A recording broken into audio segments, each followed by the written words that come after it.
Amigo de Deus Espírita, vamos juntos dar continuidade à leitura do livro A Força Eterna do Amor, de Teresa de Calcutá. Hoje teremos a pergunta: rota mais rápida? O caminho certo. O que é um caminho certo? Quem pode definir qual o caminho mais acertado para uma pessoa, uma comunidade e uma nação?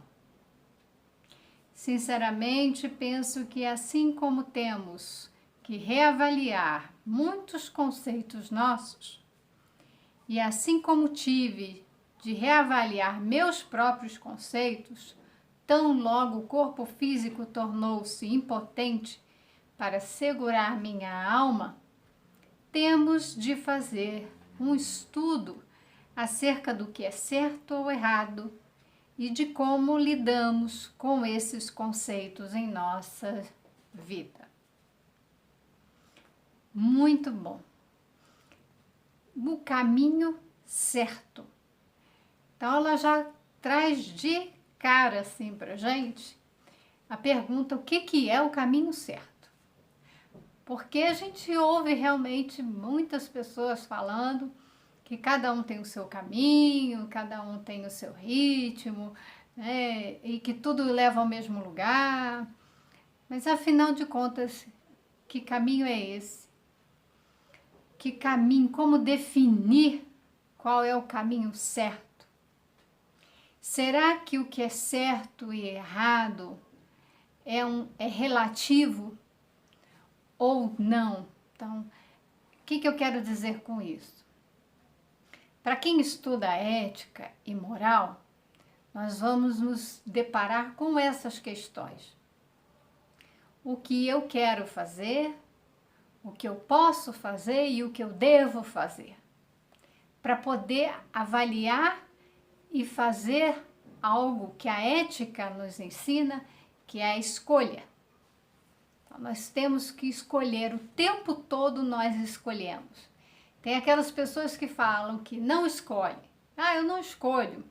Então, essa pessoa está deixando que alguém escolha por ela. Então, ela está escolhendo, está tendo uma opção ali, né? Escolher que alguém escolha por ela. Então, o tempo todo fazemos escolhas. E a questão do relativismo, muitas vezes, que se coloca é que, às vezes isso pode ser certo, às vezes isso pode ser errado, depende da situação, depende da pessoa, depende do ponto de vista, depende. E a gente cai numa cilada. Porque existem princípios que a gente deve se nortear. Então, é muito bacana ver que no Livro dos Espíritos está claro, os Espíritos nos mostram que as leis divinas estão inscritas na nossa consciência. Significa que quando nós nos tornamos espíritos, então, lembra que no desenvolvimento ali, Deus criou todas as coisas. Então, desde a mônada até o anjo, né, esse rumo à evolução, nós passamos pelo nível, né, pela vida no mundo mineral, também passamos pela fase do animal, do vegetal, depois para o animal, até ingressarmos nessa condição de espíritos dotados de uma individualidade, dotados de inteligência, e o que nos difere dos animais, então do reino hominal, é a consciência. As leis estão escritas na consciência e a coisa mais difícil que tem é entrarmos em contato com essa consciência. Consciência não é esse estado de vigília. Eu estou agora falando com vocês, eu estou consciente. Tá? Mas não é dessa consciência que a gente fala. Quando a gente fala de um despertar da consciência para vivermos num mundo de regeneração, é despertar a consciência do espírito para viver a experiência espiritual, para nos identificarmos como seres espirituais. Não deixar, né, que o ego ele faz com que a gente esteja aqui em vigília, mas inconsciente da nossa essência. Então, são questões assim do inconsciente, consciente, que podem ficar um pouco confusos, mas o que é mais importante é que para a gente entender, né, é que essas leis divinas já estão desde o início inscritas na nossa consciência, na consciência do espírito. E essas leis nos ditam o que é certo e o que é errado.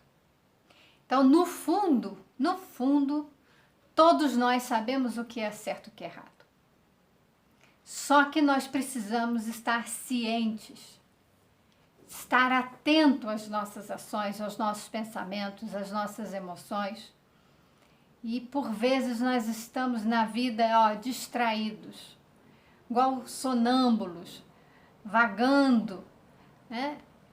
Acordados na carne, mas o espírito ainda é inconsciente, se deixando levar pelos impulsos, pelas tentações, né? Pelos nossos desejos mais primitivos, instintuais, pelas paixões. Essas leis nos ditam que a gente vai falar de regrinhas morais. Regrinhas morais são aquelas que vão dizer, olha, aquilo ali tá errado, não pode fazer. A gente sabe que não pode roubar. A gente sabe que não pode matar. E levando isso mais a fundo, já tive uma discussão num grupo sobre o uso de armas para defesa pessoal. Porque as pessoas podem matar em legítima defesa. Se nós formos a analisar pela lei de Deus, pelos ensinamentos de Jesus, nós não podemos matar nem em legítima defesa. Nem assim. Se a gente defender, como alguns defendem o aborto, nós vamos nos distanciar dos ensinamentos de Jesus. E nós estaremos infringindo as leis divinas. Podemos não infringir as leis do mundo, as leis dos homens, mas estaremos infringindo as leis divinas. Não estamos conscientes para receber essas regrinhas morais que vêm da consciência. Então é preciso ter muita atenção. Jesus, ele era justo e ele foi crucificado. Ele não usou do que ele tinha, então vamos dizer, aquele poder que ele tinha, a autoridade que ele tinha.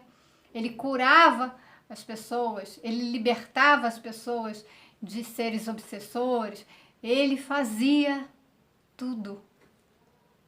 E ainda assim foi encaminhado para a cruz como criminoso. E ele se opôs. Se ele sabia que a vontade de Deus era aquela, para ele dar aquele testemunho para nós, era mais uma grandiosa lição para nós. E no final ainda perdoou a todos nós. Ele saiu ali atacando, ele condenou, pelo que me lembro, né? Pedro, por ter feito uso de uma lança, ia ter arrancado um pedaço da orelha de um soldado romano na hora de prender Jesus, levá-lo preso. Ele condenou o uso da espada. Se matares pela espada perecerás. Ele está nos dizendo que nem assim, que na última hora só Deus sabe né? Eu li uma passagem de Chico, muito bonita, que a justiça divina ela vem nos visitar de tempos em tempos. E se ela nos encontra trabalhando, fazendo a caridade, né, fazendo o bem, diz a misericórdia divina para que a justiça divina volte em outro momento, nos deixe ali trabalhando, né? Volte, se é que vai voltar, um tempo indeterminado. Então significa o que com isso? O que ele queria dizer? Que nós já estamos no caminho, já estamos trabalhando, não precisamos das agulhas, assim, das cutucadas, da dor, das aflições, para nos dizer o caminho certo. Já estamos nele, já estamos a caminho. Então, quando ela nos coloca essas questões, é muito importante pensarmos no certo e errado e pararmos com esse relativismo. Existe uma ética que ela é atemporal, ela serve para todos os tempos. Ela nos diz do que nós devemos fazer. É ponto pacífico que devemos procurar com zelo os melhores dons. Está em Coríntios, capítulo 12, no dizer do apóstolo Paulo. Mas como definir o caminho mais excelente, também está dito por Paulo de Tarso, como definir o caminho mais excelente, a rota mais adequada e o tipo de comportamento mais coerente a seguir. Quando readquiri a lucidez, depois de transpor os portais da morte, cheguei a muitas conclusões. Veja bem, que quando ela chegou no plano espiritual, a consciência dela estava liberta, ela não tinha mais o corpo físico, que ele é um fator de limitação. Ele acoberta a nossa consciência. Então, no plano espiritual, nós temos essa ampliação da consciência. E ela percebeu uma série de coisas que ela nos conta, né? Entre elas, a mais significativa para mim e que definiu minhas ações a partir de então, foi que nossos caminhos, nossas verdades e certeza, mesmo os que julgamos mais acertados durante a vida no mundo, são todos muito relativos. No mundo vai ser relativo porque nós estamos com a consciência ali, ó, fechada, nós estamos diante das leis humanas. Essa constatação me fez pensar que não há como determinar a jornada de um indivíduo ou de uma comunidade com base exclusivamente em nossas crenças pessoais e verdades relativas. Então, preciso considerar que cada um vê o mundo conforme o seu ponto de vista. Para a gente exercitar a empatia e a compaixão, é preciso exercer esse olhar diferenciado, buscar ver a vida como o outro a vê. E com isso a gente vai entender que as pessoas, cada uma tem uma crença, viveram experiências singulares, aprenderam determinadas coisas, então estão imersas numa cultura, dentro de um contexto, numa sociedade que dita valores. Então elas têm verdades que são relativas, porque a verdade absoluta só Deus. Então cheguei à seguinte resposta: o caminho certo é aquele que se mostra mais coerente com o propósito de vida e com o momento pessoal. Quem sabe o melhor jeito de opinar sobre esse caminho certo não é deixar a pessoa descobrir o seu próprio caminho. Então, cada um vai descobrir o seu caminho. Que existe um caminho para cada um. Cada um está realmente num momento de vida. Tem determinados conhecimentos, tem um propósito. A vida no mundo parece que coloca um véu sobre os olhos de nossa alma. É exatamente isso. E desse modo costumamos querer que o outro siga aquilo que julgamos mais acertado. Então nós ficamos ditando o que é o certo e o que é errado. Se ficar presa à nossa perspectiva, a uma perspectiva que está, né, encoberta, essa consciência ainda está encoberta, nós vamos ter visões relativas, o que é o certo e o que é errado. Mas se nós estivermos em contato com a nossa consciência, com a consciência desperta, teremos contato com as leis divinas. Essas não são relativas. Lei divina, ela nos diz o que Jesus resumiu em amar a Deus sobre todas as coisas, amar ao próximo como a ti mesmo. Então, o que é amar? Aí a gente cai também nessa questão que nós temos dificuldade de conceituar, de definir e de praticar. Então, ainda estamos aqui construindo isso, tentando despertar a nossa consciência, ainda nesse corpo físico, para que a gente possa, né, seguir esse caminho. Então, ela fala que é preciso, então, julgar o que é mais acertado, é refletir, analisar, para que a gente tome a decisão correta. Então, estamos fazendo escolhas a partir de análise, a partir de reflexões. Pais tensionam que seus filhos percorram o roteiro por aqueles designado.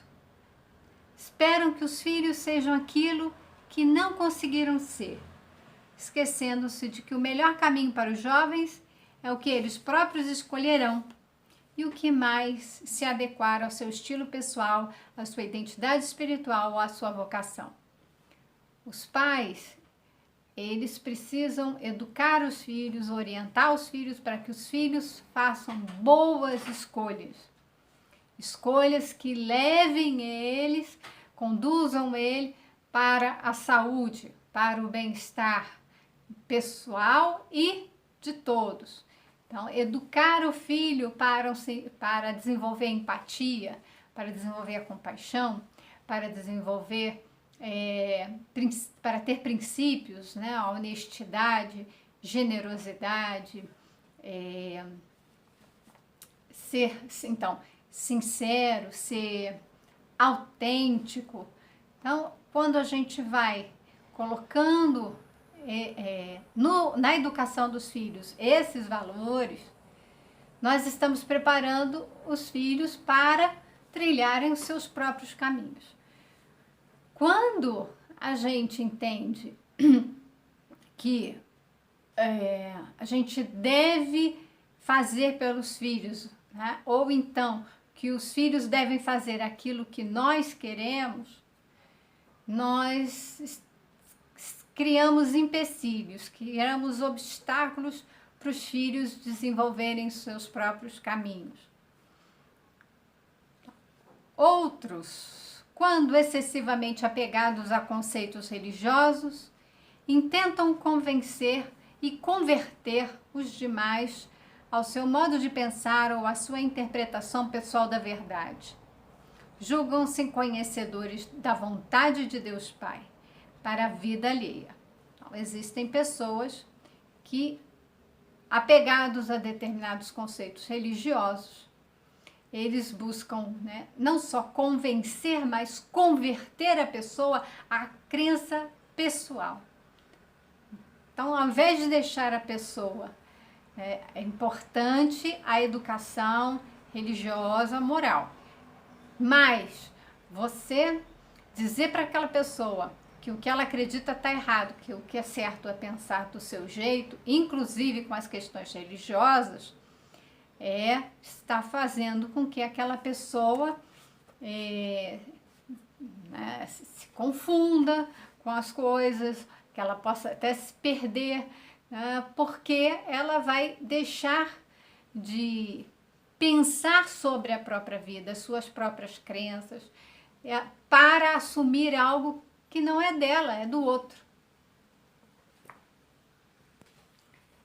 Esquecem-se de que cada um tem um chamado, uma vocação ou uma tarefa a ser cumprida no mundo. Cada um tem a sua tarefa, cada um vem com uma programação para cumprir. Então, não é fazer com que a pessoa faça aquilo que você quer, né? É claro que a gente vai poder, por exemplo, na educação com as crianças, mostrar para ela, pequenininha, o que é o certo e o que é errado. Então, mamãe quer que você faça isso, papai quer que você faça aquilo, né? Porque tem um sentido. Nós estamos orientando, nós estamos educando. Mas é preciso fazer com que a criança compreenda, que ela reflita, que ela veja sentido. Desde pequenininho a gente pode fazer. É claro que dentro de uma medida certa, né? Uma criança muito pequena, nós vamos falar com ela de determinadas formas. Às vezes até simplesmente mostrar, isso aqui pode, isso aqui não pode. Mas depois nós vamos atribuindo as explicações, os sentidos para aquilo, para que ela possa cumprir então com o seu programa, suas tarefas. Vemos como políticos, pessoas de influência e governos nacionais pretendem apontar para os outros o estilo de vida ideal ou defender aquilo que creem ser o melhor para o povo, embora muitos ignorem solenemente a vontade do mesmo povo que pretendem dirigir. Então, ela falou dos religiosos, agora ela também comenta dos políticos que adotam, né, querem adotar um estilo de vida ideal, só que eles não conhecem qual é a vontade realmente do povo, do qual eles representam. Então, é preciso verificar ali, né, aquele que vai ter a possibilidade de governar, né, seja que nível for, né, municipal, estadual, federal, é preciso conhecer o seu povo, porque ele vai representar aquele povo e não impor ao povo a sua vontade. Tenho aprendido quão vasta é a diversidade no mundo, como a natureza é plural e como cada espécie cria estradas diferentes e inventivas para sobreviver.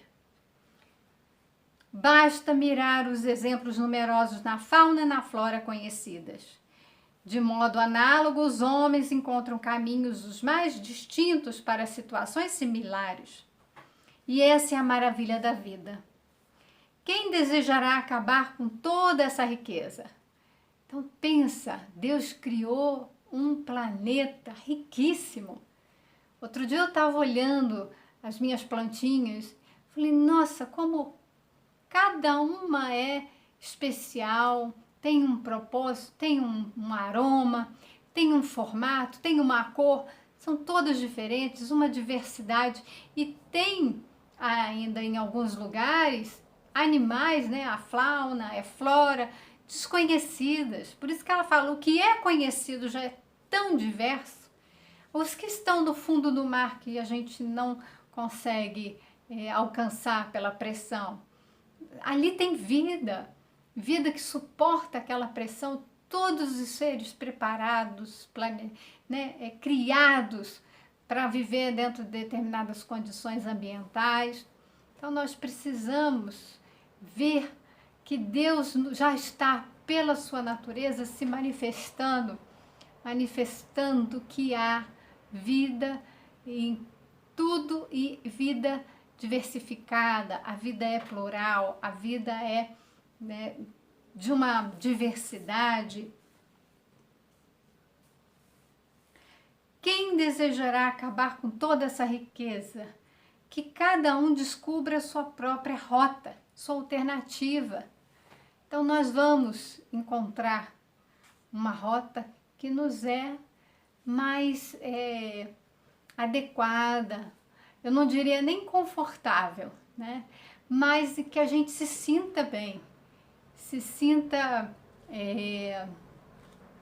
trilhando aquele caminho dentro das nossas condições, das nossas forças, dos nossos conhecimentos, sem nos sentirmos ali exauridos, sem nos sentirmos ali forçados. Deus, ele não tem pressa, ele nos dá oportunidades. Então, nós vamos criar. Agora, o caminho são vários que vão levar a um lugar, ao lugar do espírito puro, do espírito que vive com paz de consciência, do espírito que compreende e vive as leis que estão na consciência. Então, ele já tem, né, essas leis como o que rege a sua vida. Ele, como Jesus, trabalha, serve, né, e vive intensamente esse amor de Deus que está ali nessa comunhão. Ele e Deus são um. Então, quando ele fala que eu e o Pai somos um, ele mostra essa conexão. Não é que Jesus seja Deus. Isso é uma interpretação equivocada. Jesus é filho de Deus, é um espírito puro, crístico, que nós um dia chegaremos também. É o nosso irmão maior e foi enviado por Deus. Então, esse é o meu filho amado, né? Diz a voz ali quando Jesus está ali no monte e recebe Elias e recebe Moisés, existe a transfiguração. Então, tem uma voz que os discípulos ouvem, que é: este é meu filho muito amado. Então, também quando ele é batizado por João Batista, tá? Então, Deus ali, aquela voz se materializando para que todos pudessem ouvir o quanto que para o Pai que está em comunhão com aquele filho, somos todos filhos amados. Mas Jesus já trilhou esse caminho. Ele já chegou num patamar em que nós estamos a caminho. Cada um no seu ritmo, não tem pressa, mas existem os recursos que são necessários para a nossa aprendizagem. Então, nós estamos rumo a um mundo de regeneração. Então, o planeta está numa fase de transição e é preciso que a gente, né, atenda a esse convite de transição também, de fazermos a nossa própria regeneração. Quando esses estados já se concretizarem, os espíritos que não tiverem essa tomada de consciência, eles não fizerem esse percurso, né, de um mínimo despertar de que é preciso regenerar a si mesmo e regenerar o próprio planeta. A gente precisa cuidar um dos outros. Quando houver o respeito, eu penso nessa palavra. Quando a gente pensa no que é certo e errado, se coloca no lugar, então, se eu vou fazer alguma coisa, então eu resolvi tomar uma decisão e executar alguma coisa, me colocar no outro lugar. Se alguém fizesse isso comigo, eu ia gostar? Se alguém falasse dessa forma comigo, será que eu ia gostar? Será que a forma, então, como eu tenho agido, eu faço com que haja o equilíbrio, exista uma alegria, um conforto, um bem-estar, ou eu estou gerando algum nível de perturbação, né? Estou afastando as pessoas. Então, existem formas da gente pensar para responder à pergunta se é certo ou se é errado. Então, quando a gente está nesse caminho, não é, da regeneração, é preciso começarmos a desenvolver o respeito. Isso é uma palavra-chave para mim. É o respeito. A empatia, ela vai ser desenvolvida, a compaixão vai ser desenvolvida, mas antes disso tudo é preciso que haja o respeito. Eu preciso respeitar as pessoas, me respeitar e respeitar as pessoas. E aí eu dou um passo, que é cuidar de mim e cuidar das pessoas. Quando eu estou neste passo, neste momento, é que já estamos no caminho da regeneração. Aqueles que ainda não conseguiram desenvolver isso, estão muito apegados a si mesmo, pensando em só atender às suas vontades e que tem que ser feita do jeito que eles querem. Essas pessoas vão ter a oportunidade também de evoluir, mas talvez não sejam mais aqui no planeta. Talvez não tenham mais as condições vibratórias para permanecerem aqui. Então, é uma boa reflexão essa questão do que é o certo e do que é errado, nos deixarmos guiar pela nossa consciência, nos colocando na posição de receptores das nossas próprias ações. Imagino como seria muito chato esse mundo se todos pensassem de maneira igual. Como seria enfadonho caso toda a gente tivesse a mesma religião, o mesmo ponto de vista. Certamente não haveria debates, discordâncias, embates, enfim, progresso. Pois é o leque de possibilidades e escolhas que gera avanços em todos os sentidos. Então, em meus pensamentos mais íntimos, descubro que cada um desenvolve seu melhor caminho. Ou que o melhor caminho para cada ser humano depende de seu histórico de vida, de seu passado, e está sujeito ao conceito e ao amadurecimento espirituais. Então, é bem isso.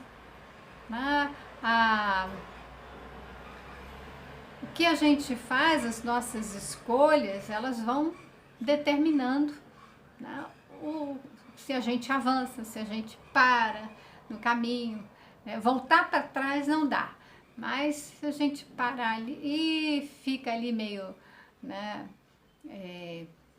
enfim, numa pausa, numa paralisação por vezes, ou se a gente vai avançando num ritmo um pouquinho maior, outras vezes menor, mas o importante é que todas as diferenças, toda essa diversidade, ela nos permite pensar, porque nós não somos detentores da verdade.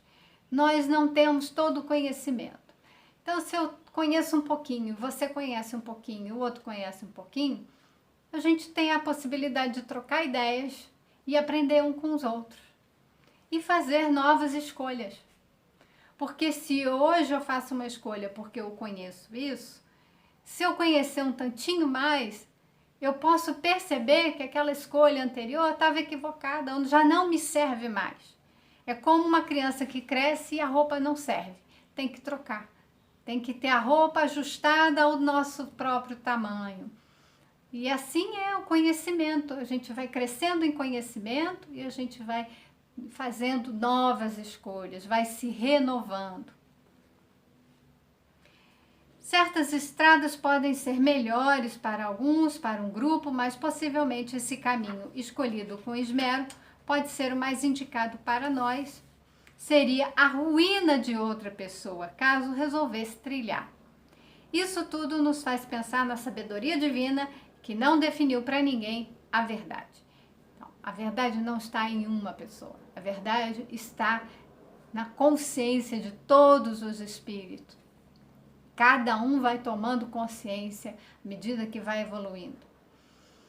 E tem uma coisa interessante quando ela fala que determinados caminhos podem ser a ruína para outros, e porque a pessoa não está preparada. Então, eu me lembro de uma passagem de que, salvo engano, está no Jesus no Lar, né, o livro de Neio Lúcio, e ele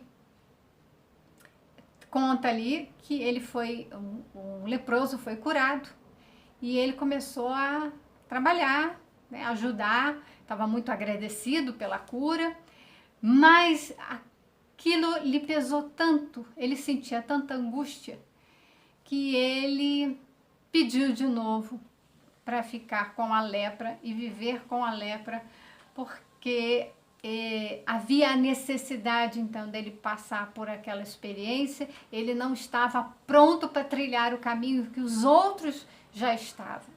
Ele tinha que passar ainda pelo caminho da doença, pelo caminho da dor, para poder se depurar.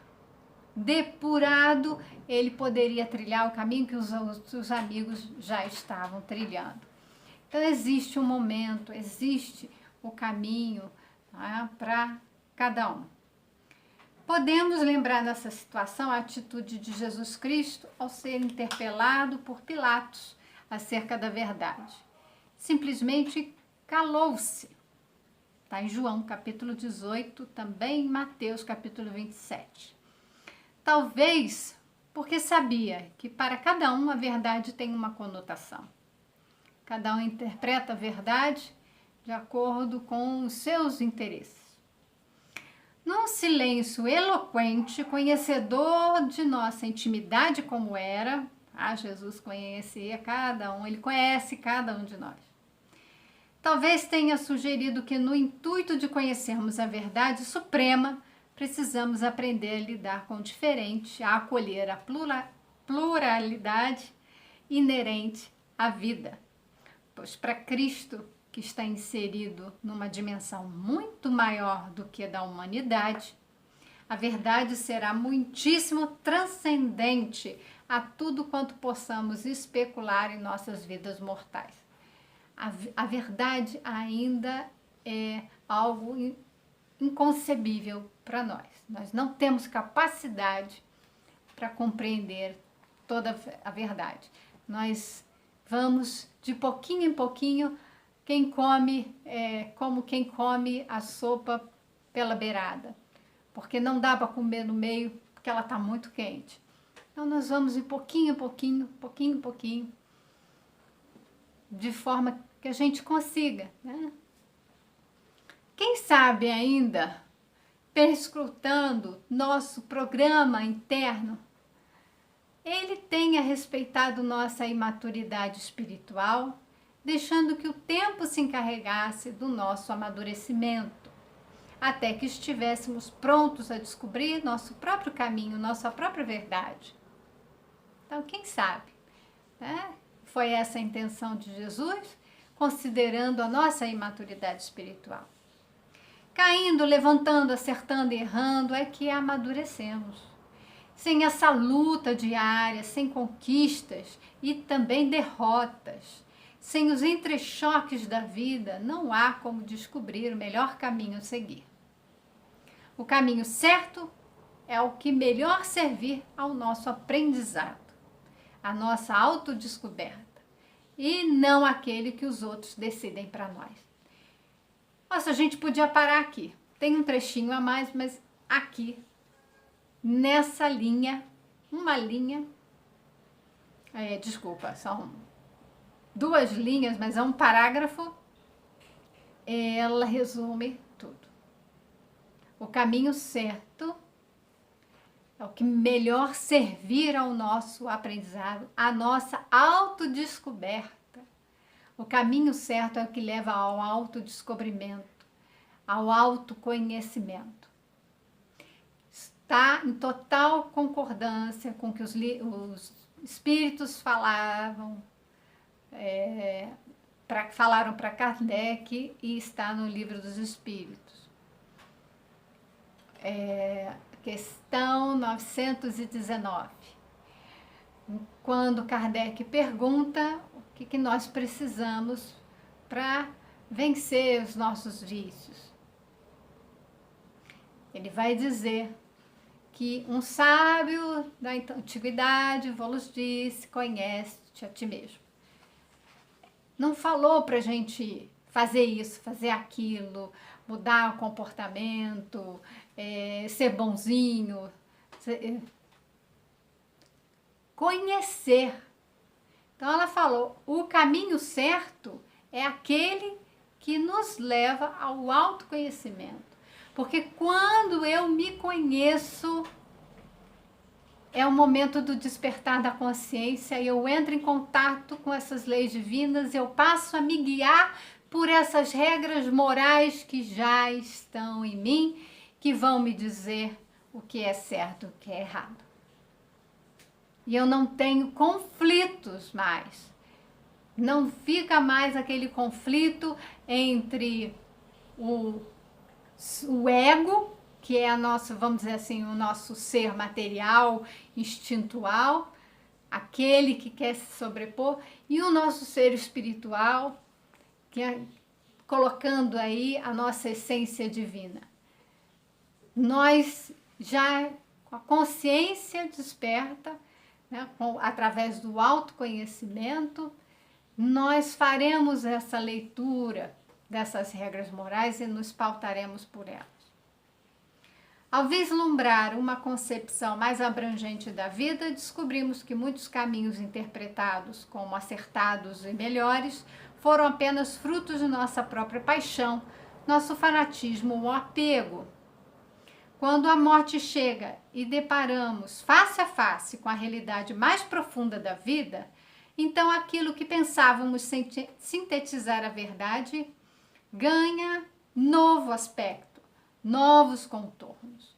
Muitas vezes a gente se frustra, chega no plano espiritual e se decepciona porque nós nos deixamos iludir, tá? Viver uma vida ali, né, com fanatismo, pelas próprias paixões ou no apego. E nós não temos nada. Aquilo que nós não podemos carregar conosco ao partir daqui para a vida espiritual não nos pertence, é concessão divina para nós usarmos em nosso adiantamento, né, nossa evolução espiritual. Então eu descobri isso após chegar aqui no país da eternidade.